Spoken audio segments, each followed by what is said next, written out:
누가복음 3장 15절부터 20절 말씀 다 찾으신 줄 알고 제가 하나님의 말씀을 봉독합니다. 백성들이 바라고 기다림으로 모든 사람들이 요한을 혹 그리스도신가 심중에 생각하니 요한이 모든 사람에게 대답하여 이르되 나는 물로 너희에게 세례를 베풀거니와 나보다 능력이 많으신 이가 오시나니 나는 그의 신발끈을 풀기도 감당하지 못하겠노라. 그는 성령과 불로 너희에게 세례를 베푸실 것이요 손에 키를 들고 자기의 타작마당을 정하게 하사 알곡은 모아 곳간에 들이고 쭉정이는 꺼지지 않는 불에 태우시리라. 또 그 밖에 여러 가지로 권하여 백성에게 좋은 소식을 전하였으나 분봉왕 헤롯은 그의 동생의 아내 헤로디아의 일과 또 자기가 행한 모든 악한 일로 말미암아 요한에게 책망을 받고 그 위에 한 가지 악을 더하여 요한을 옥에 가두니라. 아멘. 오늘도 말씀을 통한 주의 은혜와 평강이 예배를 드리는 모든 자들 가운데 넘치기를 축원합니다. 2022년도 새해를 맞이한 게 엊그제 같은데 벌써 이제 10여일이 가까이 되었습니다. 새해를 시작하면서 결심한 것들을 잘 이루고 계십니까? 저도 몇 가지 개인적인 목표들을 좀 세워봤는데 10일이 지난 지금 잠깐 점검해 보니까 잘 지켜지고 있는 것 같지 않습니다. 작심삼일이라는 말이 있는 것처럼 우리는 자신의 의지로 무엇을 이루기에는 참 연약한 사람이 아닌가라는 생각을 해봅니다. 삶 속에서 죄의 문제도 마찬가지라고 생각을 합니다. 인간은 도덕과 선에 대해서 이제 가정에서부터 학교에까지 교육을 받고 또한 그렇게 살겠다고 수없이 다짐을 하면서 살아가는 것이 인생입니다. 그러나 자신의 삶을 뒤돌아보았을 때 하나님과 사람 앞에서 정말로 깨끗하다라고 선언할 수 있는 사람은 아무도 없을 것입니다.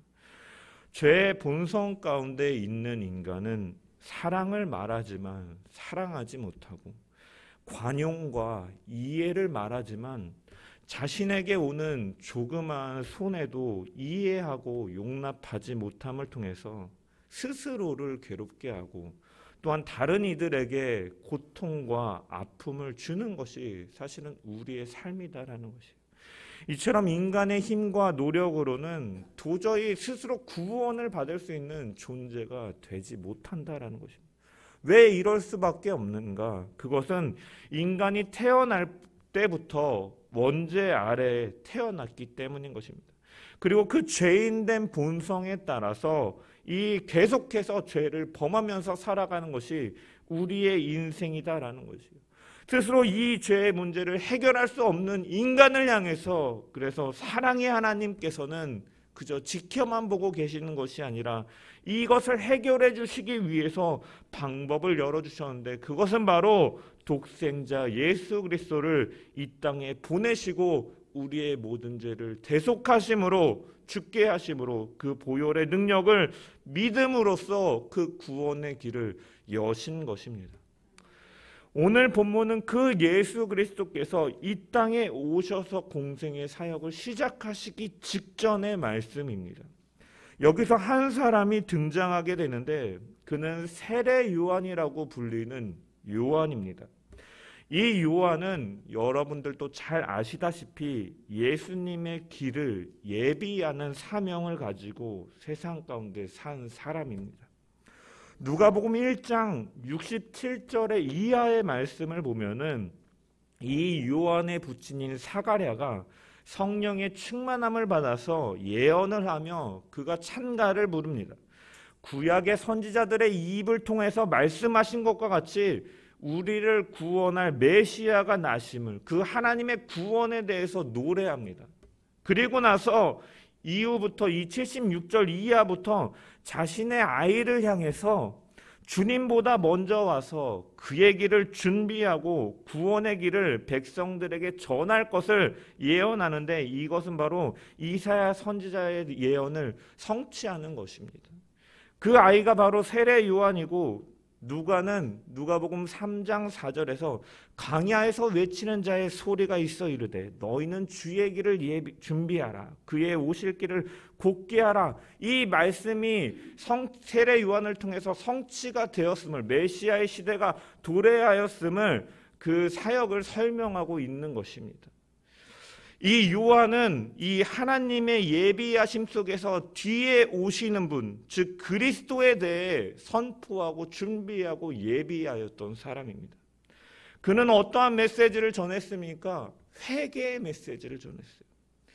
7절부터 9절까지의 말씀을 보면 요한이 자기에게 세례를 받으러 나오는 무리들을 향해서 말하기를 독사의 자식들아, 누가 너희에게 일러 장차 올 진노를 피하라 하더냐. 그러므로 회개에 합당한 열매를 맺고 속으로 아브라함이 우리의 조상이라 말하지 말라. 내가 너희에게 이르노니 하나님이 능히 이 돌들로 아브라함의 자손이 되게 하시리라. 이미 도끼가 나무 뿌리에 놓였으니 좋은 열매 맺지 아니하는 나무마다 찍혀 불에 던져지니라. 이 말씀은 이스라엘 이 백성들이 아브라함의 자손이라는 그 외형적인 육체적인 자랑만을 갖고 있었으며 하나님의 택하신 백성다운 그러한 열매를 맺지 못하고 있음을 지적하는 것이에요. 그리고 그들이 언제 하나님의 무서운 심판을 당할지 알 수 없는 지경에 있다라는 것입니다. 이것은 이스라엘의 신앙을 타락을 선언하는 메시지이고, 그렇기 때문에 너희가 회개하고 돌이켜라 라고 말씀하고 있는 것이에요. 또한 10절에서 11절에 사람들이 세례 요한에게 그러면 우리가 무엇을 하리이까? 라고 물었을 때 옷 2벌 있는 자는 옷 없는 자들에게 나눠줄 것이요 먹을 것이 있는 자도 그렇게 할 것이라 라고 대답을 합니다. 헐벗고 굶주린 자들에 대한 그들 가운데 무엇이 있었습니까? 무관심이 있었다라는 거예요. 자신만을 생각하는 개인주의만이 있었다라는 거예요. 어려운 자들을 돕는 그런 구제와 사랑의 손길이 없었다라는 거예요. 그들에게 하나님께서 명령하신 이웃사랑이 없다라고 선언하고 있다라는 거예요. 너희가 죄 가운데 있다라는 것이요.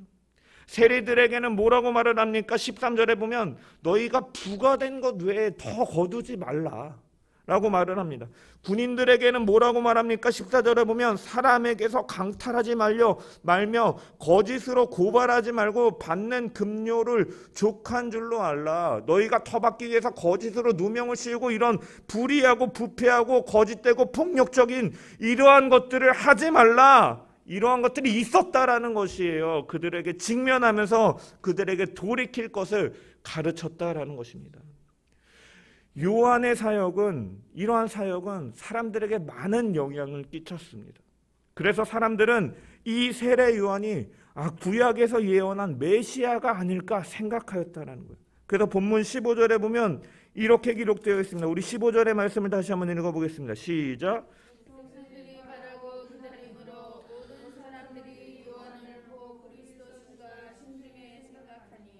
아멘. 모든 사람들이 요한은 혹시 그리스도신가 메시아신가 심중에 생각했다. 여러분, 이스라엘에는 이 400여 년이라는 시간 동안 이제 넘게 선지자가 없었어요. 구약에서부터 신약이 중간기에. 여러분, 그래서 그들에게는 이 구약에 약속한 이 메시아가 오실 시기에는 하나님의 말씀이 다시 등장할 것이라는 믿음이 이스라엘 백성들 가운데 있었다라는 것이요. 그러한 시대적인 상황 속에서 요한이 등장하고 많은 사람들에게 하나님의 복음을 선포하면서 회개하고 돌이키라라고 말하니까 이스라엘 백성들은 흥분하였던 것이에요. 왜? 그는 분명히 위대한 선지자이기 때문에 그들이 열렬하게 기다리던 메시아 시대가 도래했구나라는 것을 확신을 가졌다라는 거예요. 이것은 요한이 그리스도이신가에 대해 생각을 하게 했다. 요한이 그리스도이신가 생각하게 했으며, 더 나아가서 그의 설교와 사역은 그리스도의 오심을 기다리도록 하는 효과가 있었다라는 거예요. 그가 그렇게 외침을 통해서 그들은 메시아에 대한 소망을 더욱더 갖게 되었다라는 것입니다. 이 말 안에는 심중에 그리스도이신가 생각하였다라는 것은 그리스도에 대해서, 메시아에 대해서, 그들의 구원자에 대해서 그 기다리고 더 소망하는, 갈망하는 그러한 효과를 갖게 했다라는 거예요. 이것이 요한의 사역을 통해서 사람들의 마음에 오실 그리스도를 소망하게 만들었다라는 것입니다. 이 요한의 사역이 사람들에게 메시아, 구원자, 그분을 갈망하게 하였던 것과 같이 그리스도의 재림을 기다리며 살아가는 우리에게도 그러한 삶의 열매들이 나타나길 소망합니다. 주의 이름을 말하고 주의 이름으로 행하는 성도들의 삶의 목적이 무엇이 되어야 됩니까? 사람들로 하여금 그리스도를 알게 하고 그리스도를 소망하도록 하는 데 있음을 우리는 분명하게 기억해야 된다는 거예요. 우리가 왜 주의 이름을 말합니까? 그분을 알리기 위해서입니다. 그분을 나타내기 위해서입니다. 그분을 소망하기 위해서 우리는 주의 이름을 말하고 주의 이름으로 살아가는 것입니다. 하나님께서 오늘 성도들을 이 땅 가운데 세우신 것은 주의 재림을 예비하도록 하기 위해서 세우신 것임을 우리는 분명히 기억해야 된다는 것이에요. 우리의 말이, 우리의 삶이, 우리의 삶을 통해서 주변에 있는 사람들에게 메시아이신 예수 그리스도를 알게 하도록, 그분의 다시 오심을 알 수 있도록, 그분을 소망하도록 살아가는 그러한 복음의 열매들이 우리의 삶 가운데 분명하게 나타나야 된다라는 것이에요.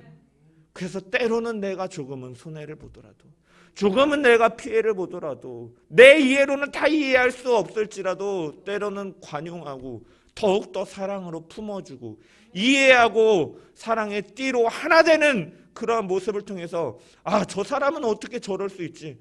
예수를 믿기 때문이구나. 그 예수는 어떠한 분이신가? 우리를 구원하신 분이시다라고 말하고 있구나. 그가 생명을 건진받았기 때문에 우리는 이해할 수 없지만 그 사랑을 나타내면서 살아가는구나 하는 그러한 예수의 복음을 드러내고 그 예수가 다시 오심을 드러내며 소망할 수 있게끔 나타내는 그러한 열매들이 우리 삶 가운데 있어야 된다라는 것이에요.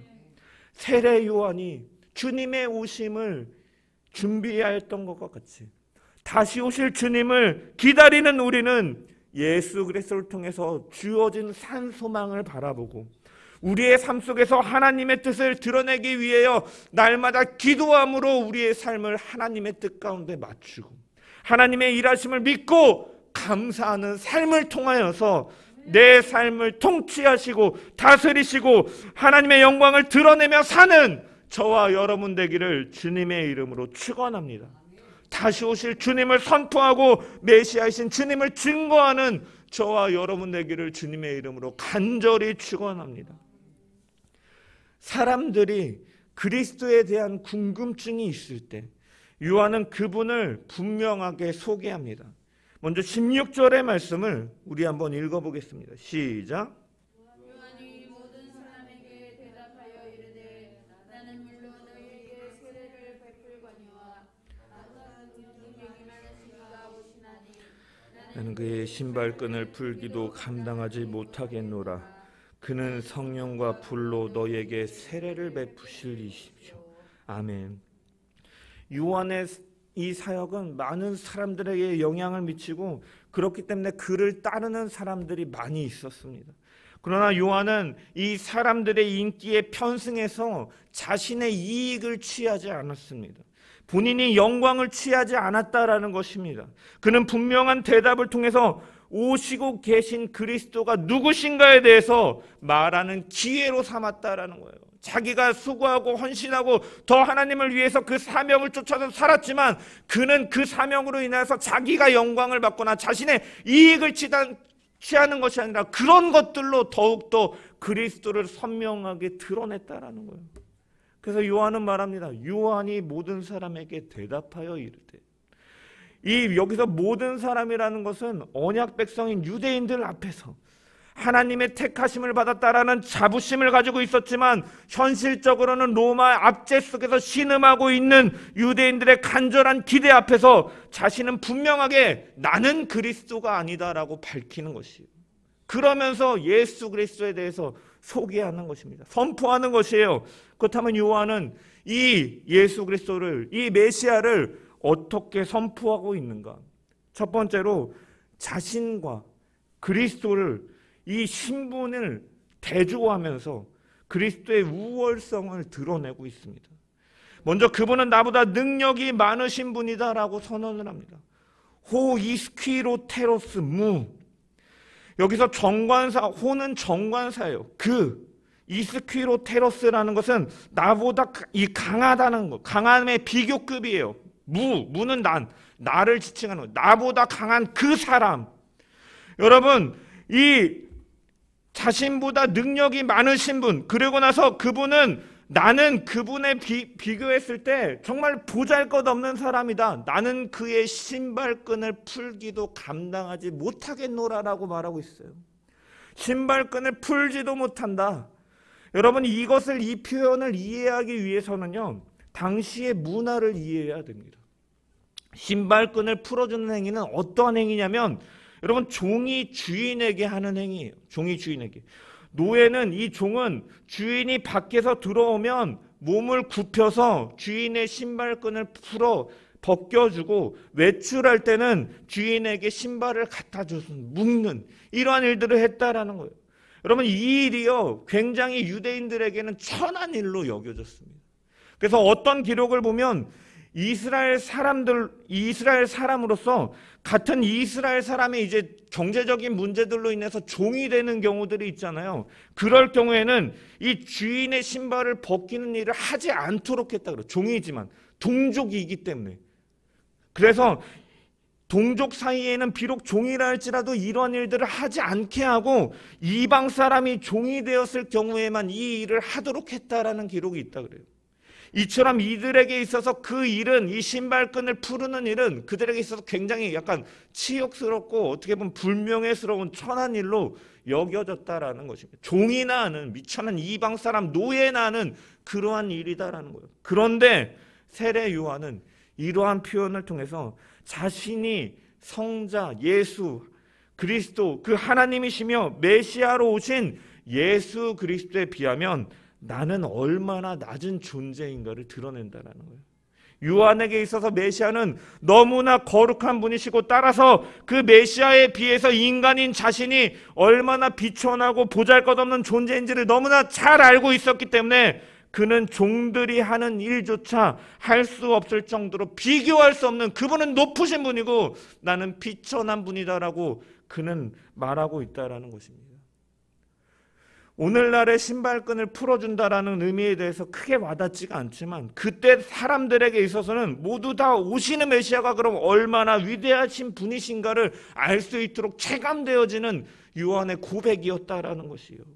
너희들이 나를 위대한 자라고 선지자라고 따르고 있지만 오시고 있는 그분은 워낙 대단하신 분이기 때문에 나는 그분의 신발끈을 푸는 일조차 시중들게 부족한 사람이다 라는 것이 바로 요한의 고백이다라는 것입니다. 그렇게 표현함으로써 주님이 얼마나 위대하신 분인가, 얼마나 탁월하신 분인가 요한은 나타내고 있다라는 것이에요. 우리가 예배하는 예수 그리스도, 우리가 믿는 예수 그리스도는 이런 분이십니다. 여러분, 왕이신 분이세요. 왕으로 오신 분이세요. 우리의 구원주 되시는 분이세요. 그분은 하나님 되시는 분이에요. 태초에 말씀이 계시고 그분은 창세부터 하나님과 함께 창조 사역을 감당하시는, 모든 것을 통치하시는, 그 발 아래 두시는 분이시다라는 것입니다. 그런 그분이 바로 우리를 위하여 오셨다라는 것이에요. 예수님은 그저 세상 사람들이 말하는 것처럼 그저 좋은 말, 도덕적인 가르침, 이러한 것들을 가르친 그 성인 중에 한 사람이나 수많은 종교 중에 하나를 창시한 인물이 아니다라는 것입니다. 그분은 하나님이시고 자기 백성을 그들의 죄에서 구원하시기 위해서 하늘의 모든 영광과 존귀를 버리시고 이 땅 가운데 오신 분이시다라는 거예요. 그리고 유일한 구원주가 되시는 거예요. 예수님께서는 그래서 자신을 이렇게 말씀, 내가 곧 길이요 진리요 생명이니 나로 말미암지 않고는 아버지께로 올 자가 없느니라. 나를 통하지 않고서는 그 하나님 계신 천국의 영원한 생명에 갈 수 있는 사람이 아무도 없다라고 선언하는 것입니다. 그런 예수님을, 그러한 그리스도를 우리는 어떻게 믿고 있는가? 어떻게 고백하고 있는가? 어떠한 마음으로 그분을 경배하고 예배하고 있는가? 우리는 분명히 생각해 보아야 된다는 거예요. 이 주님을 알지 못하면, 바로 믿지 못하면 우리에게는 소망이 없고 우리의 삶은 헛된 것에 불과하다라는 것이에요. 정말 이방인 종들이나 하는 천한 일조차 하지 못할 정도로 보잘것없는 우리를 위해서 이 땅에 구원자로 오신 예수 그리스도는 하나님이시며 우리의 왕 되시며 우리의 구주가 되신다라는 고백으로 여러분들 살아가고 계십니까? 우리는 그 예수를 기억하고 우리는 겸손하게 그분께 나아가야 될 줄 믿습니다. 영원한 생명에 이르는 그 유일한 길, 구원주로서 우리의 주인으로서 그분을 신실하게 섬기고 따르는 저와 여러분 되기를 주님의 이름으로 축원합니다. 이어서 요한은 이 메시아 예수 그리스도의 사역에 대해서 언급하고 있습니다. 비교해서 언급합니다. 16절에 보면 나는 물로 너희에게 세례를 베풀거니와 나보다 능력이 많으신 이는 그는 성령과 불로써 너희에게 세례를 베푸시는 분이다. 자신이 주는 세례와 메시아가 주는 세례를 대조하고 있는 것이에요. 사역을 비교하는 것이에요. 사역을 비교했을 때 비교 대상이 아니다라는 거예요. 니들이 나를 대단한 선지자로 여기고 있지만 그 오실 그분에 비하면 나는 아무것도 아니다라는 거예요. 여러분, 요한이 물로 주는 세례는 무엇을 상징합니까? 죄 씻음을 상징하는 거죠. 그의 세례는 회개와 변화에 대한 그 헌신의 그 회개와 이제 그 변화된 삶에 대해서 우리가 헌신하며 살겠다라는 외적인 표지예요. 외적으로 내가 이제 그렇게 하겠다라는 결단 속에서 세례를 받는 것이에요. 이 세례의 유효성, 진정으로 이 세례가 유효하게 입증되기 위해서는 뭐가 필요합니까? 그 변화된 삶으로 이끄는 내적인 변화가 필요한데 진정으로 그것을 변화시키는 능력은 어디에서 나오냐라는 거예요. 그것은 바로 하나님의 영인 성령을 통해서 나타난다는 거예요. 그런데 그것을 누가 주시냐? 메시아 예수 그리스도가 주신다는 거예요. 자신은 오실 메시아를 영접하고 그의 메시지와 세례를 받을 수 있도록 준비하는 기능을 하는 것에 불과하다라고 그는 선언하고 있는 것이다라는 것입니다. 이 오늘 본문과 병행되는 이 요한복음의 1장 19절 이하의 말씀을 보면 세례 요한은 이 예수님에 대해서 두 가지로 말씀합니다. 첫 번째로 이 예수님을 가르쳐서 세상 죄를 지고 가는 하나님의 어린 양이다. 요한복음에 보면 그가 이렇게 예수님에게 이렇게 선언합니다. 여러분, 이것을 그 말씀을 듣는 이스라엘 백성들에게는 확실히 예수 그리스도가 어떤 역할을 하는지 알게 하는 그 메시지였다라는 거예요. 흠없는 어린 양은 이스라엘 백성들에게 어떠한 존재입니까? 수없이 드려졌던 희생제물이다라는 거예요. 자신을 대신해서 드리는 희생제물이다라는 거예요. 그 어린 양을 예수 그리스도에게 이렇게 대입함을 통해서 그분은 모든 죄를 사하시고 그 일을 친히 감당하시는 분이다라는 것을 드러내는 것이다라는 거예요. 그분은 예수 그리스도는 우리의 죄를 완전히 속량시켜 주시고 그분을 믿음으로 말미암아 하나님께서는 우리의 죄를 기억하시지 아니하시고 도말시켜 버리시는 것이다라는 것을 분명히 요한은 알고 있었다라는 것입니다. 그 성령으로 세례를 베푸시는 분이다라는. 그리고 오늘 본문과 같이 불과 성령으로 세례를 주는 분이시다라고 분명하게 밝히고 있습니다. 예수 그리스도께서는 우리의 죄를 담당하시기 위해서 십자가에 달려 죽으셨습니다. 그리고 거기서 끝나는 것이 아니라 죽은 지 사흘 만에 다시 부활하십니다. 그리고 나서 40일 동안 제자들과 지상에서 함께 하시고 이제 감람산에서 승천하시는 것이 사도행전에 나옵니다. 여러분, 40일간 제자들에게 함께 하신 예수님께서는 승천하시기 전에 제자들에게 말씀하셨습니다. 요한은 물로 세례를 베풀거니와 너희는 몇 날이 못되어 성령을 받으리라. 오직 성령이 너희에게 임하시면 너희가 권능을 받고 예루살렘과 온 유대와 사마리아와 땅끝까지 이르러 내 증인이 되리라라고 제자들에게 마지막 말씀을 하신 것입니다. 이처럼 성령으로 세례를 주신다라는 것에는 또한 어떠한 의미가 있습니까? 전능하신 하나님 우편에 앉아 계신 주님께서 우리에게 성도로 세상에 살아갈 수 있는 힘과 능력을 공급하여 주시겠다는 약속인 것입니다. 불과 성령으로 세례를 준다는 것은 그분께서 성도로서 우리가 살아갈 수 있게끔 힘과 능력을 공급하여 주신다라는 의미에서 요한은 자신의 사역과 예수 그리스도의 사역을 대조하는 것입니다. 우리가 이전에 그 광고 전에 나누었던 웨스트민스터 소요리 문답 29문항을 보면 우리로 어떻게 그리스도께서 하신 그 구속에 참여하게 하시는가에 대해서, 우리로 그리스도의 사신 구속에 참여하게 하는 것은 그의 성령께서 우리에게 구속을 효력 있게 적용하시길 인합니다. 그 구원을 예수님 그리스도께서 창시하셨고 그 구원을 적용시키는 분은 바로 성령 하나님이시다라는 것이에요. 그래서 예수 그리스도께서 우리에게 하신 그 구속의 사역을 우리에게 효력 있게 성령은 적용하신다라는 거예요. 우리 안에 믿음을 일으키시고 또 효력 있는 부르심으로써 우리를 그리스도와 연합하게 하시는 것이 바로 효력 있는 적용이다라고 우리는 신앙의 고백으로 소요리 문답 가운데 고백하였던 것입니다. 그래서 에스겔 선지자는 이 성령에 대해서 이렇게 예언하였습니다. 에스겔서 36장 26절에서 27절의 말씀을 한번 읽어보겠습니다. 에스겔서 36장 26절에서 27절 말씀. 시작. 또 새 영을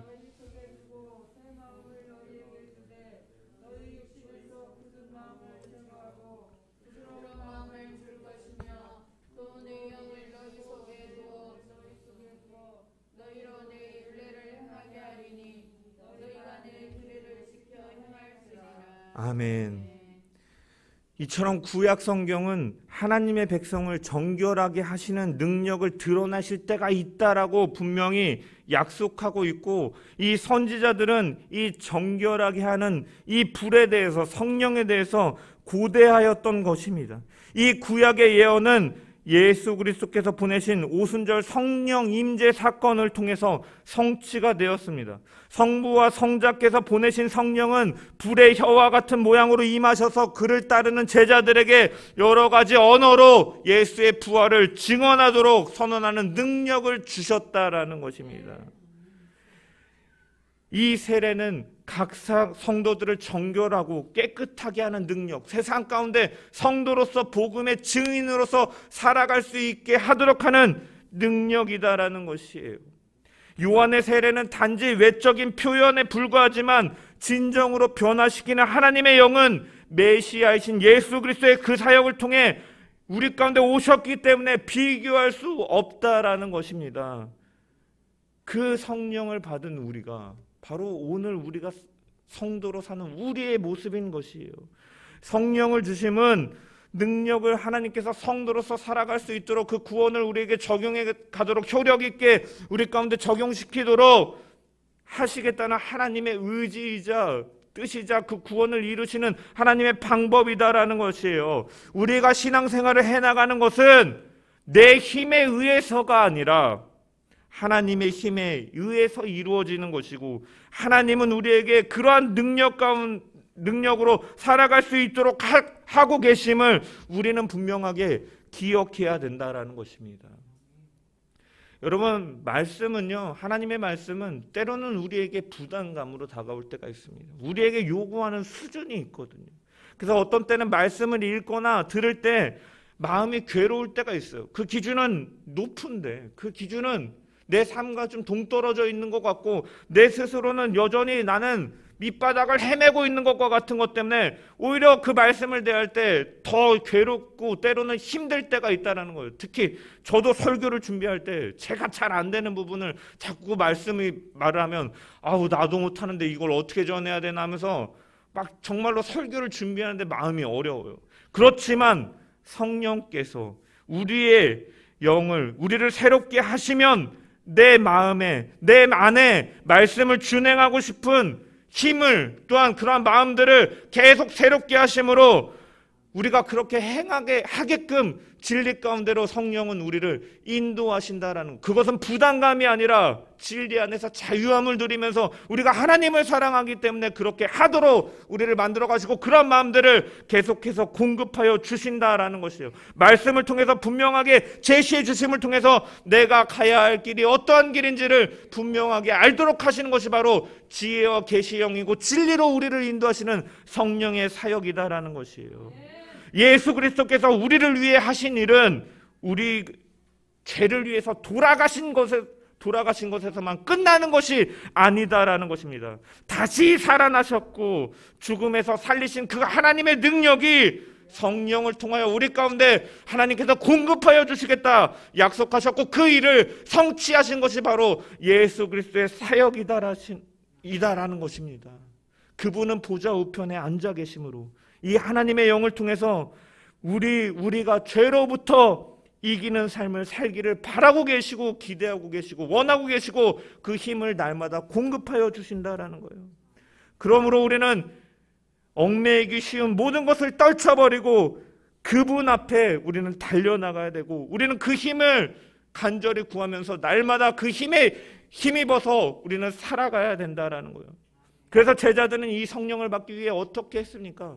그들은 모여서 기도하였던 것이에요. 사도행전에 보면 기도할 때 성령이 임하였던 것처럼 우리가 죄와 싸워서 이길 수 있는 힘을 어디서 공급받을 수 있습니까? 우리 속에는 그러한 힘이 나올지 않다라는 것이에요. 하나님의 능력에 힘입어서만 우리가 이길 수가 있다는 거예요. 그런데 그것이 어떻게 가능하냐? 기도할 때 가능하다라는 거예요. 성령이 기도할 때 충만히 임하였던 것 같이 그분은 우리를 새롭게 하시고 도우시는 분이고 능력을 공급하시는 분인데 그분 앞에 무릎을 꿇음으로 날마다 그 새 힘을 공급받고 세상 가운데서 성도로서 그리스도인으로서 담대히 살아가는 저와 여러분 되시기를 새해에도 그러한 자로 무릎 꿇는 축복의 자리에 있는 저와 여러분 되시기를 주님의 이름으로 간절히 축원합니다. 마지막으로 요한은 예수님을 심판주로 선언하고 있습니다. 우리 17절의 말씀을 읽어보겠습니다. 시작.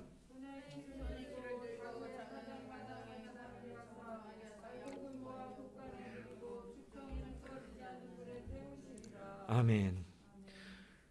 주님이 이제 다시 오셔서 하실 일은 무엇인가? 쭉정이와 알곡을 갈라놓는 일이에요. 쭉정이와 알곡은 어떠한 차이가 있습니까? 여러분 겉으로 보면 쭉정이도 그렇고 알곡도 그렇고 둘 다 껍질을 가지고 있어요. 문제는 그 껍질 속에 정말 알이 들어있느냐 이 차이가 있다는 거예요. 그 알이 있느냐 생명이 있느냐에 따라서 알곡으로 분류되고 쭉정으로 분류될 수 있다는 거예요. 문제는 내면의 삶 가운데 주님께서 주시는 생명이 있느냐 그것이 중요하다라는 거예요. 내면에 생명이 있느냐 없느냐를 통해서 그것이 갈린다라는 것입니다. 하나님은 사람을 외모로 취하지 아니하시고 중심을 보시는 분이다라고 성경은 말씀하고 있습니다.